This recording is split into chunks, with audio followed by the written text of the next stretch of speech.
El dinero no desaparece de golpe, desaparece en silencio. Se va en pagos pequeños, en cuotas cómodas, en cargos automáticos y en compras que parecen inofensivas. Se va en decisiones que nadie recuerda haber tomado, pero que el banco recuerda perfectamente. Y cuando por fin te sientas frente a tu cuenta, cuando dejas de mirar solo el saldo y empiezas a mirar la historia completa, aparece una pregunta que pesa más que cualquier deuda. ¿En qué momento perdí el control? Daniel tardó años en hacerse esa pregunta. Durante mucho tiempo todos pensaron que tenía la vida resuelta. No era millonario, no vivía rodeado de lujos imposibles, no tenía una mansión ni autos deportivos en la entrada. Pero dentro de su círculo era el que mejor ganaba. Tenía un buen trabajo, un cargo respetable, una casa cómoda, ropa elegante, vacaciones cada cierto tiempo y una imagen que desde afuera parecía decir una sola cosa. Este hombre sabe manejar su dinero. Pero había un detalle que nadie veía. Cada mes, cuando llegaba el salario, Daniel respiraba tranquilo. La notificación del depósito le daba una sensación breve de poder. Durante unos días todo parecía estar bajo control. Pagaba lo urgente, cubría lo pendiente, hacía una compra que venía aplazando y volvía a sonreír. Pero después, sin aviso, la presión regresaba. El dinero entraba. El dinero salía. Y al final quedaba casi nada. No importaba cuánto aumentara su sueldo. No importaba cuántos años de experiencia acumulara. No importaba cuántas veces se prometiera que esta vez sería diferente. Su cuenta bancaria siempre terminaba contando una historia distinta. Una historia incómoda, silenciosa y mucho más común de lo que parece. Porque el verdadero problema de Daniel no era ganar poco. El verdadero problema era que su dinero tenía una fuga y él no sabía dónde estaba. La historia comenzó una noche cualquiera. Daniel estaba sentado frente a su computadora. Eran casi las 11. La casa estaba en silencio. Su familia dormía. Afuera, la ciudad seguía moviéndose lentamente, con ese ruido lejano de autos y luces que nunca se apagan del todo. Sobre la mesa tenía una libreta, un bolígrafo y el acceso abierto a su cuenta bancaria. No era la primera vez que intentaba revisar sus finanzas. Ya lo había hecho antes, pero siempre de manera superficial. Miraba el saldo, se molestaba un poco, prometía gastar menos y cerraba la pantalla. Nunca llegaba al fondo. Nunca seguía el rastro completo. Pero esa noche era diferente. Esa tarde había recibido una llamada del banco. Le ofrecían aumentar el límite de su tarjeta de crédito. La voz al otro lado sonaba amable, casi celebratoria, como si ese aumento fuera una recompensa. «Usted tiene buen historial», le dijeron. Daniel colgó sintiéndose importante. Pero unas horas después, al revisar el saldo real de sus cuentas, algo no encajaba. Tenía buen historial. Tenía buen sueldo. Tenía años trabajando. Pero no tenía tranquilidad. Y entonces se hizo una pregunta simple, una de esas preguntas que parecen pequeñas, pero que pueden cambiarlo todo. Si gano más que antes, ¿por qué sigo sintiendo que no me alcanza? Esa pregunta fue el inicio de todo. Daniel abrió los movimientos bancarios de los últimos 90 días. Al principio todo parecía normal. Supermercado, gasolina, restaurantes, servicios, seguro, teléfono, internet, pago de tarjeta, otra tarjeta, una suscripción, otra suscripción, una compra en cuotas, un cargo automático que ni siquiera recordaba, un pedido a domicilio, una transferencia rápida, una compra hecha en una noche de ansiedad.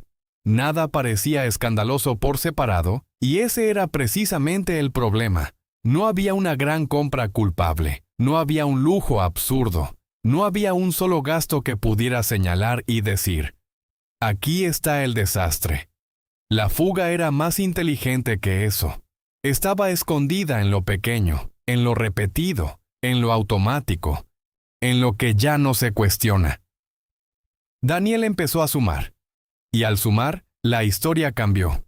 Lo que parecía un café ocasional se convirtió en una cifra mensual. Lo que parecía una comida rápida por falta de tiempo se convirtió en una costumbre. Lo que parecía una pequeña cuota cómoda se convirtió en una cadena. Lo que parecía una suscripción barata se multiplicó por 6. Lo que parecía solo esta vez aparecía todos los meses. La cuenta no mentía. Daniel no estaba perdiendo dinero por un gran error.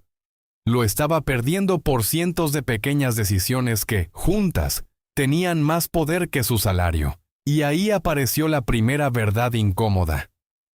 No siempre te arruinas por una mala decisión. A veces te arruinas por muchas decisiones pequeñas que parecen normales. Porque desde afuera Daniel parecía estable, pero por dentro estaba al límite. Una emergencia pequeña podía romperlo todo. Una reparación del auto podía convertirse en deuda. Una visita médica podía alterar el mes completo. Un retraso en el pago podía activar intereses, recargos y ansiedad. Una semana difícil podía empujar otra vez la tarjeta, y la tarjeta, como siempre, estaba lista para recibir el golpe. Daniel no era irresponsable en apariencia. Ese era el punto más peligroso. Él se consideraba una persona seria, trabajadora, responsable, alguien que había hecho las cosas correctas. Había estudiado, había trabajado duro, había ascendido, había construido una familia, había cumplido. Pero nadie le enseñó a observar el dinero como un sistema. Le enseñaron a ganar, le enseñaron a pagar, le enseñaron a consumir, le enseñaron a cumplir con las cuotas, le enseñaron que tener crédito era una señal de confianza, le enseñaron que mejorar la vida era comprar una versión más cómoda de todo, pero no le enseñaron a detenerse y mirar el mapa completo. Y cuando finalmente lo hizo, encontró algo inquietante. Su vida financiera no estaba construida sobre libertad. Estaba construida sobre compromisos. Antes de que el dinero llegara, ya estaba repartido. Una parte para el banco, una parte para la tarjeta, una parte para el auto, una parte para el seguro, una parte para la cuota, una parte para los servicios, una parte para mantener una vida que parecía estable, pero que dependía de no fallar ni un solo mes. Y entonces Daniel entendió algo duro. No estaba cobrando un sueldo. Estaba recibiendo un dinero que ya tenía dueño. Primero aparecieron las deudas pequeñas. Una compra de electrodomésticos en cuotas. Un teléfono renovado antes de tiempo. Una tarjeta usada para salir del paso. Un préstamo tomado para cubrir otro hueco. Un pago mínimo que parecía una solución, pero solo estaba comprando tiempo. Cada deuda tenía una explicación razonable, y esa es la trampa. Casi nadie se endeuda pensando, voy a destruir mi futuro. La mayoría se endeuda diciendo, lo necesito, lo pago después. Es una oportunidad. Solo serán unos meses. Con el próximo aumento me pongo al día. La vida también se disfruta. Me lo merezco. Pero el dinero tiene una memoria fría. No le importan las intenciones. No le importa si estabas cansado. No le importa si era una emergencia.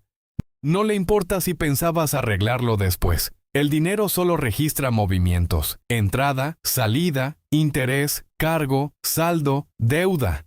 Daniel comenzó a notar que cada mes trabajaba no para avanzar, sino para sostener decisiones pasadas. Y esa fue una de las revelaciones más duras, porque muchas personas no trabajan para construir su futuro, trabajan para pagar su pasado. Antes de que el mes comenzara, gran parte de su salario ya tenía dueño. El banco, la tarjeta, el auto, el seguro, la cuota, la suscripción, el préstamo, los servicios, el estilo de vida. Lo que quedaba no era su sueldo, era el residuo de su sueldo. Y entonces llegó la segunda revelación. Daniel no solo gastaba más de lo que creía, también había aumentado su vida al mismo ritmo que aumentaban sus ingresos. Cuando ganaba menos, vivía con menos. Cuando empezó a ganar más, no ahorró más. Solo elevó el costo de mantener su imagen. Mejor restaurante, Mejor teléfono, mejor auto, mejor ropa, mejores regalos, mejores vacaciones, mejor zona, mejores merecimientos. Cada mejora parecía pequeña, pero juntas construyeron una jaula más cara. Y la jaula era cómoda. Ese es el detalle que pocos admiten. Pero si todo ese progreso depende de que el próximo salario llegue a tiempo, entonces no es libertad. Es dependencia con mejor apariencia. Daniel se dio cuenta de algo que le dolió más que cualquier cifra. Había pasado años aumentando sus ingresos, pero no había aumentado su control. Y un ingreso alto sin control puede convertirse en una trampa más elegante. Durante la revisión hubo un momento concreto que lo dejó en silencio. Encontró un cargo mensual que llevaba pagando casi 2 años. No era mucho, era una cantidad pequeña, tan pequeña que jamás le prestó atención. Pero al multiplicarla por 24 meses, descubrió que había pagado una suma considerable por algo que casi no usaba. No era solo ese cargo, era lo que representaba. Daniel entendió que su dinero no desaparecía de golpe. Desaparecía por goteo.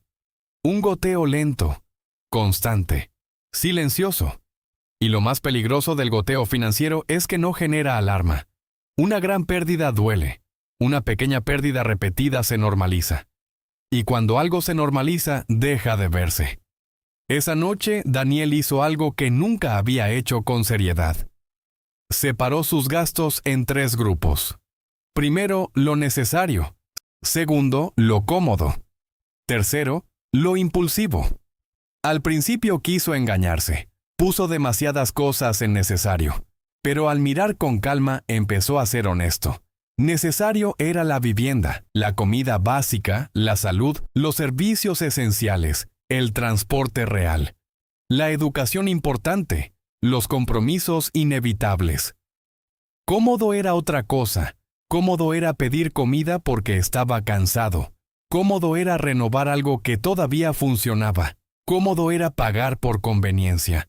Cómodo era no revisar precios. Cómodo era evitar conversaciones difíciles en casa. Cómodo era comprar silencio por unos días. Y lo impulsivo era aún más claro. Compras hechas por ansiedad. Regalos para compensar ausencia. Caprichos disfrazados de necesidad. Ofertas que no necesitaba. Objetos que prometían una versión mejor de sí mismo, pero terminaban olvidados en un cajón. Mientras clasificaba, Daniel empezó a notar una verdad incómoda. Su dinero no solo revelaba sus hábitos, revelaba sus emociones. El gasto, muchas veces, no empieza en la billetera. Empieza en el cansancio, en la frustración, en el miedo a quedarse atrás, en la necesidad de parecer estable, en el deseo de sentirse recompensado, en la comparación silenciosa con otros.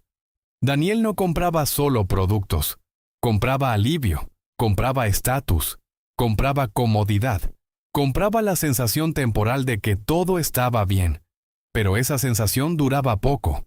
Luego llegaba el estado de cuenta, y con él, la realidad. Hay personas que creen que sus finanzas se arreglan con más dinero. A veces sí, pero muchas veces más dinero solo amplifica el patrón que ya existía.